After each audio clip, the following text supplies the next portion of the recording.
2010 के Commonwealth game के महिला रेसलिंग के फाइनल में इंडिया और ऑस्ट्रेलिया के रेसलर आमने सामने थे।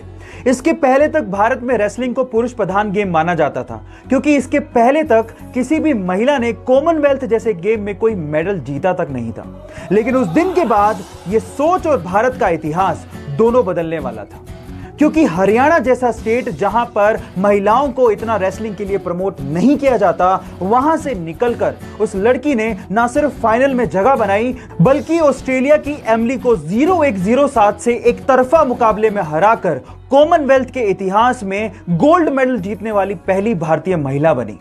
और उसने साबित कर दिया कि हमारी छोरियां का छोरों से कम है कि अगर आपको लगता है कि आप अपने पैशन को फॉलो कर रहे हैं लेकिन उसमें सक्सेसफुल नहीं हो पा रहे, जो आप अचीव करना चाहते हैं वो अचीव नहीं कर पा रहे, तो उसके 5 रीजन हो सकते हैं। Reason number 1, it's not do और die for you.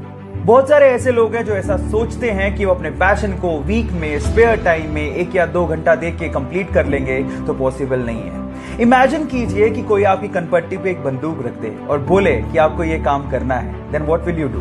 You will definitely find a way. आप जरूर उस काम को करोगे। बस ऐसा ही डू और डाई का पैशन चाहिए guys. So follow your heart and follow your dreams like it's do और डाई फॉर यू। बाकी बचे हुए 4 रीजंस को जानने के लिए मुझे फॉलो करना मत भूलिएगा। मिलते हैं अगले वीडियो में। Thank you. सक्सेसफुल लोगों की लास्ट हैबिट यानी कि हैबिट नंबर 10 है, they do what they love.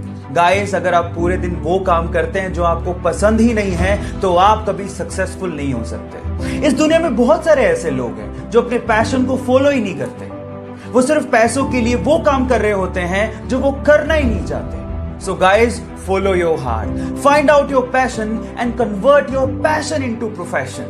So ये थी 10 पावरफुल हैबिट्स, और अगर आपने एक भी हैबिट मिस की है तो प्रोफाइल में जाके जरूर चेक करिएगा। मिलते हैं अगले वीडियो में। Till then stay connected, stay motivated. बचपन से ही फुटबॉल को लेके बहुत ज्यादा पैशनेट था। उसका सपना था कि वो प्रोफेशनल फुटबॉल प्लेयर बने। लेकिन वो कहते हैं ना कि किस्मत कोई भी बड़ी चीज इतनी आसानी से नहीं देती। कुछ ऐसा ही हुआ। अचानक से उसे पता लगा कि उसे ग्रोथ हार्मोन डेफिशिएंसी है। मतलब कि उसकी फिजिकल ग्रोथ नहीं हो सकती, वो बोना ही रह जाएगा अगर उसने $900 पर मंथ का थेरेपी नहीं करवाया तो।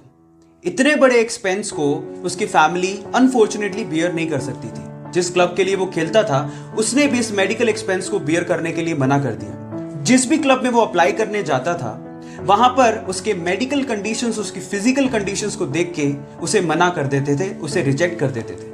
बट इतने सारे रिजेक्शन के बाद भी उसने फुटबॉल के लिए अपने पैशन को कम नहीं होने दिया। फाइनली किस्मत के दरवाजे खुले और एक बहुत बड़े football club, Barcelona football club ने उसे इनवाइट किया और कहा कि अगर वो उसके टेस्ट सेशन को पास कर लेता है तो उसके मेडिकल एक्सपेंसेस को वो क्लब बियर करेगा। जब पहली बार वो टेस्ट सेशन के लिए ग्राउंड पे उतरा तो बहुत सारे फुटबॉल प्लेयर उसके बोने कद को देख के हैरान रह गए। लेकिन जब उसने परफॉर्म किया तो सब एक ही बात बोल रहे थे कि ये लड़का फुटबॉल खेलने के लिए पैदा हुआ है। बस फिर क्या था, बार्सिलोना क्लब ने उसे उसकी जिंदगी का पहला कॉन्ट्रैक्ट दिया। उसके बाद उसने जिंदगी में पीछे मुड़ के नहीं देखा। वो वर्ल्ड का मोस्ट वैल्यूएबल फुटबॉल प्लेयर बना। इसके अलावा वो हाईएस्ट पेड फुटबॉल प्लेयर भी बना। उसका नाम है लियोनेल मेसी। गाइज, एक बार किसी रिपोर्टर ने उससे पूछा कि उसकी ओवरनाइट सक्सेस का राज क्या है, तो उसका जवाब आप लोगों को सुनना चाहिए। उसने कहा कि इस ओवरनाइट सक्सेस के पीछे 17 साल 114 दिन की कड़ी मेहनत है। उसके बाद वो यहां तक पहुंचा। सो गाइज, इसीलिए कहते हैं कि सक्सेस ओवरनाइट नहीं मिलती। उसके लिए आपको कड़ी मेहनत, बहुत ज्यादा हार्ड वर्क, पैशन के साथ करना पड़ता है, पेशेंस रखने पड़ते हैं। और अगर आप में वो पेशेंस हैं तो आप भी रिकॉर्ड तोड़ ही दोगे। So guys, stay motivated, focus again.